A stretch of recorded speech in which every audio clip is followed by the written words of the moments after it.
এসে বল খাবা চুপ করে হুঁদি থাকেন, কোনো চাটা খাওয়ান যাইতো না। কোন সময় আজ রাজ চলিয়ে খাওয়ান যায় না। হুঁদি থাকেন আর অ্যাক্টিং ছাড়িয়েন না।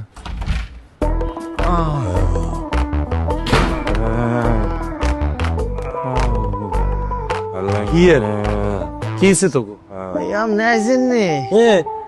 আর ভাইয়া জ্বর আইছে, আর একে সাপোজিটার করে দেন, জ্বরে গা উড়ি যা। একাবিলা আমার এক্সের জ্বরে গা পুড়িয়ে যাইতে আছে, আমার একটু জলপট্টি দাও, গা হাত পা ব্যথা করতে আছে। না না হাবু ভাই, তোর অ্যাক্টিং ইকা হয় না, পুরো ফেক লাগতেছে তোর। হিউম্যান লেগটা খুব ভালো হয়েছে, পুরো রিয়েল মনে হয়েছে। দেখো না, জ্বরে কথা বলার লগে লগে আর কাছে সাপোজিটও চাইয়া লাইছে। ভাইয়া অ্যাক্টিং ন আমি আরে দৌড়ি যান, 160 ডিগ্রি জ্বর। ওরে ভাই আমি না ধরি তোরে বুঝতেছি তোর যে খুব জ্বর। তবে আজকে আশাবার বাথরুমে যেই কামিকা করছস, আমি হেতারে খুশি হই 500 টাকা দিই। আর নেক্সট টাইম হেতার বাথরুমের পোস্টার এটা কে যদি পুরোটা সিনিয়া দিতে পারে, আমি হেতারে আরো 500 টাকা দিই।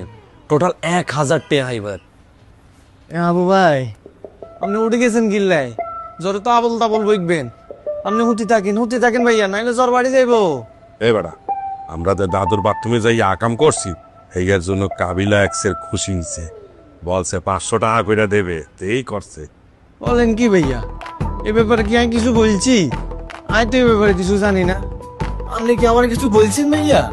আমরা তুই তো আমারে বলছো দাদুর বাথরুমে যে নাইছে নিচে গোসল করতে, সেখানে গেলে নাকি সমুদ্রের ফিল পাওয়া যায়।